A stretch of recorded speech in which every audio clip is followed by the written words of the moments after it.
Hello and welcome to my opinion archive. In today's video, I have decided to do something different. Instead of coming with an opinionated video, I'm going to tell you a story from my life, which I think you would find very interesting. So the story I want to tell started in 2013. That year, my parents and I took on a trip to a country called Belarus, or White Russia. And just to give you some context as to why we decided to go there, my parents are working with humanitarian aid to that country and have been doing so for many years. So they decided to show me the country and the people they have met, so I could get an idea about where it was they went throughout these many years. So now you know what the story is about and why it happened. I'm going to start talking about it, and I hope you're going to find it interesting to see this different country with a very different way than people usually experience. So I'm just going to start with the most interesting thing I experienced as a European citizen, and that was the border control. It took about 8 hours for us to pass the border control to get into the country. And that's a very different experience because in the EU, many countries don't have borders, so you just drive right through to the next country. So for me, that was a very big and very different experience to see an actual border control. I know that in America there's also a border control, but I believe it's less strict. But for me, this was a very big thing to experience and see all the cars holding in one big line and having to be inspected to see who was there. In the border, we very quickly ran into a few problems. We have been invited to the country, so we are allowed to be there. But the problem was that they had to check all the different names. And a very big problem is that none of us speak Russian, they don't speak English, and when we hand our papers to them, the names are in our alphabet, which is very different from the Russian alphabet. So that's very difficult for them to spell out our names because they don't have the same letters.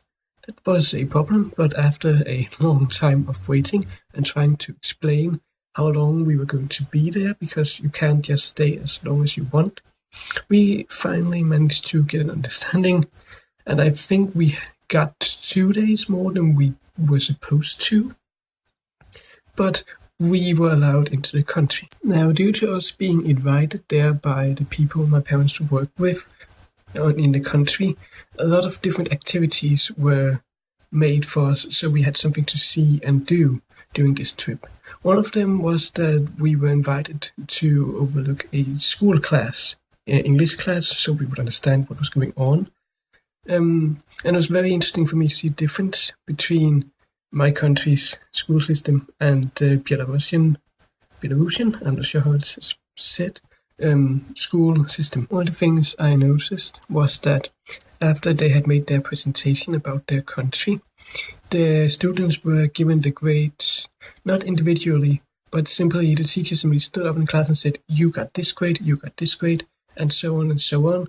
So you couldn't really hide if you did it bad, because everyone would know your grade.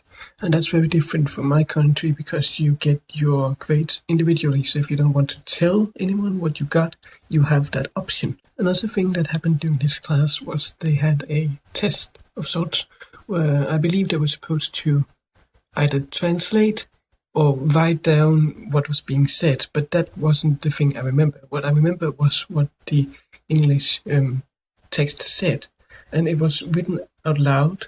And the whole idea of the text was cheating in class.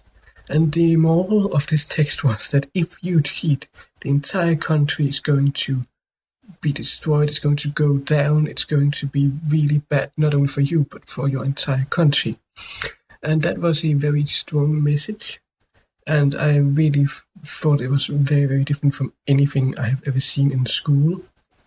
But it, of course, brings this sort of responsibility to you that it isn't just you who are going to be hurt if you cheat, it's going to be the entire country. But I thought it was very extreme, but also very interesting to see that that's the morals, that's the things they teach the children. Of course, the people being present weren't children because they were at my age, but that's the thing they teach in the school.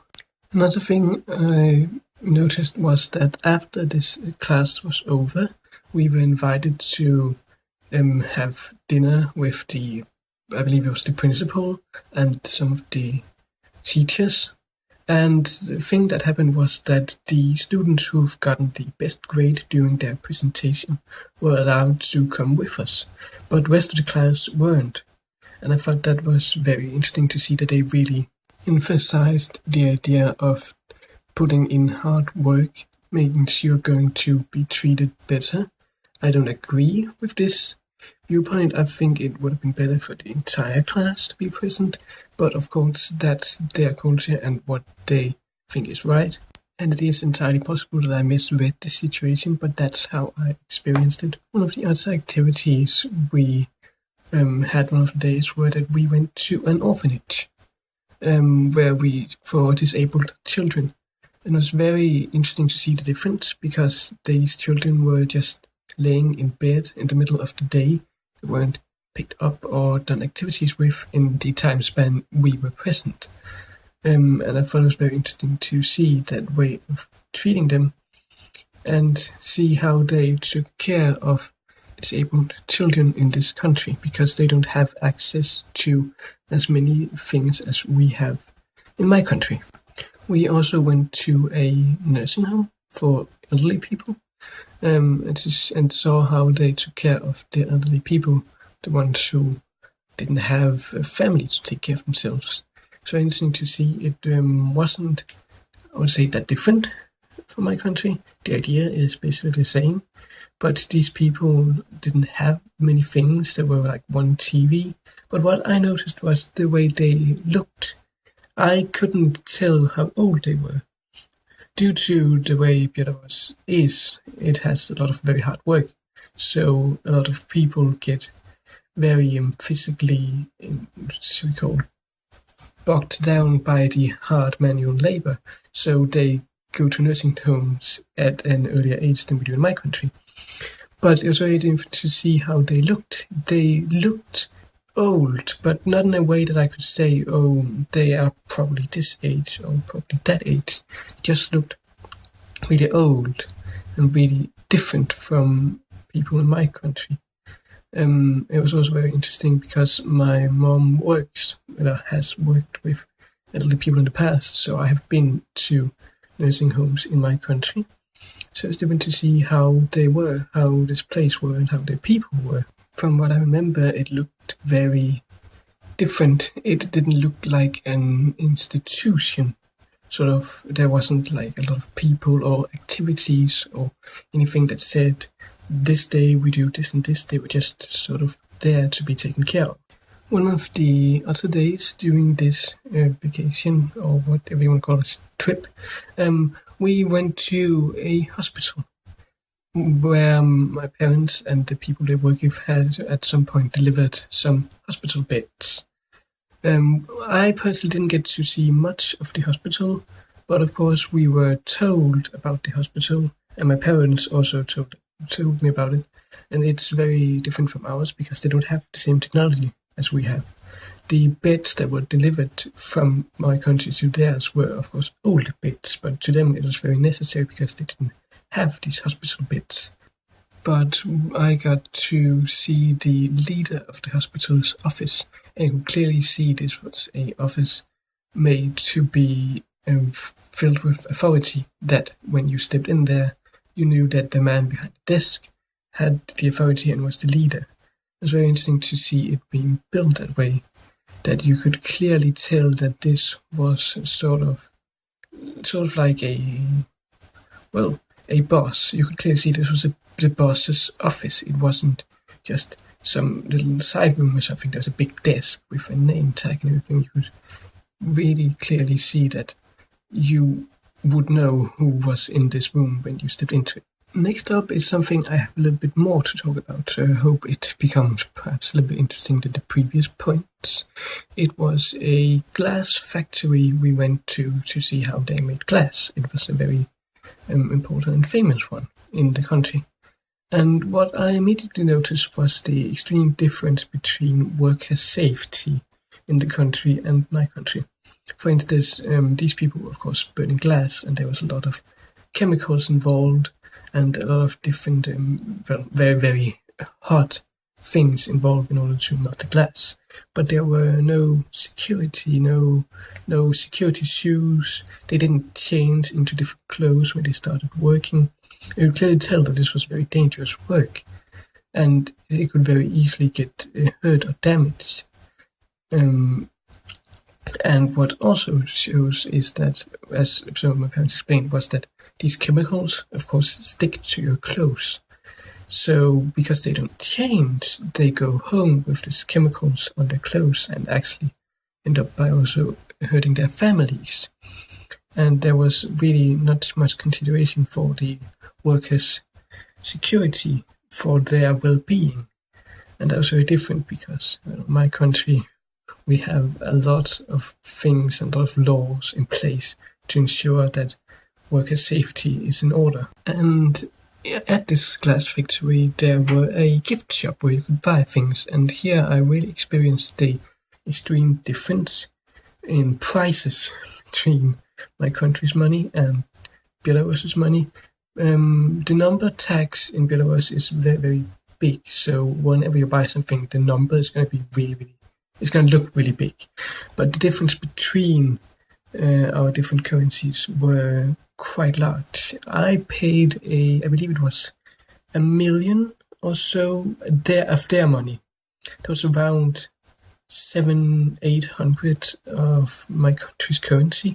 So it's a very big difference to see how much you can actually get for the money in this country. Now, please keep in mind that I can have remembered these numbers slightly wrong, but the idea I'm trying to say is that a very big difference between money and the money from my country can give you a lot of things in Belarus. Even if I didn't get the numbers correctly, that's the thing I'm trying to relay here. So I just have one quick observation I'm going to talk about, then I'm going to move over to the people and the culture I met. A thing I noticed was that we also lived nearby a little city, and what I saw when I walked into the street were that a lot of the houses had chickens in their front yard. There were just chickens in almost every single house had their own chickens. And it was very interesting to see that because I have never seen anything like that in my life. It of course makes sense. Belarus is a poor country, so it makes sense that you want to be a little bit more self-sufficient. You would want to have chickens so you could get food. So now a little bit about the culture and the people I met. The people I met were very nice. There were always food ready for us whenever we went somewhere, and people were very nice and very talkative. I also remember they held a party for us, and that was very interesting to see them play traditional songs and hear them sing their traditional Belarusian songs.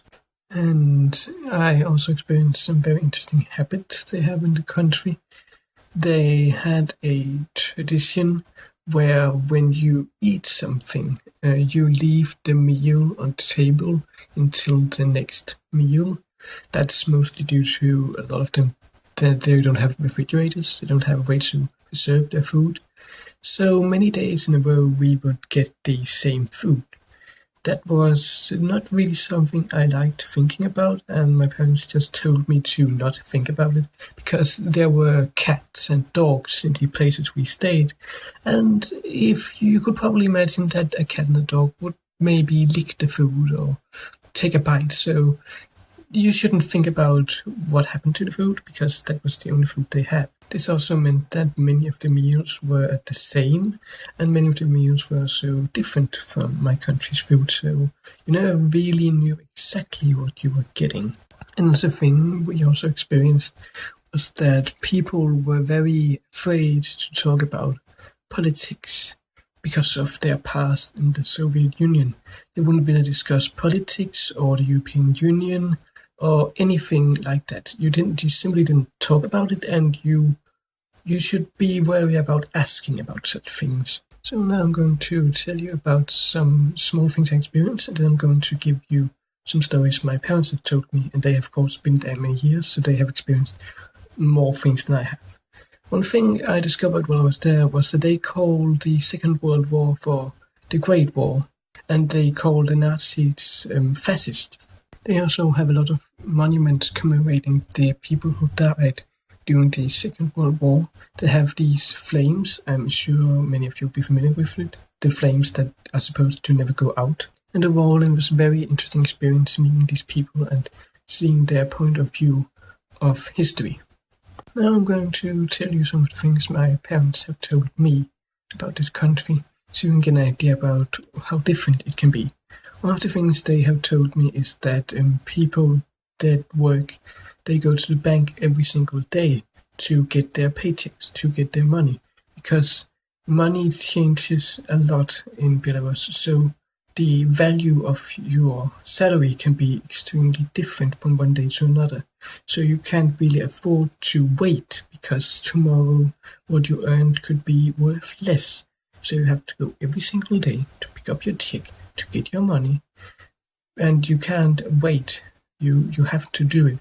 And it can be really difficult because money changed so drastically. I don't know if this has changed during the later years, but that's something they told me they have experienced and seen these big lines of people ready to pick up their paychecks. My parents also told me that they have seen the country slowly stop developing throughout the years they have been there. Factories closing and things being harder to acquire because the country can't afford to import them. They also told me about this thing that when you go to buy things in stores, things you would normally only be able to buy a lot of in my country, like screws and stuff like that, you would be able to buy a certain amount, but in Belarus you would be able to say exactly how many you needed, because you wouldn't be able to afford paying for 20 or 15 if you only needed 3 of them. It would simply not be an option that would be available to you. So they have this different way of doing it because it's simply necessary. Now I'm going to come with some positive stuff. And the positive things is that the schools actually have technology available. They have flat screens, TVs, and some people have access to the internet. A lot of people I met also had cell phones, but it was old flip phones. And one thing they were really happy about that had improved their country was that they were now able to have hot water to take showers 2 times a week. That's a thing they think have improved. I thought it was really, really weird and didn't really think that it was a good thing, but of course to them this was positive, this was a good change. Thank you for watching this video. As always, this has been my opinion archive. I hope you found this interesting. I tried to do this video in a very interesting way, telling you about the difference between the countries. But the trip is a long time ago, so it's possible I've misremembered a few things. But the idea was to give you a look into this country that I don't think many people visit, and see how it is and the differences and how these people live. Because you can take a vacation there, but we got to visit places and see things because of my parents' connections that I don't think a lot of people get to see. I hope you found it interesting, and thank you for watching once more.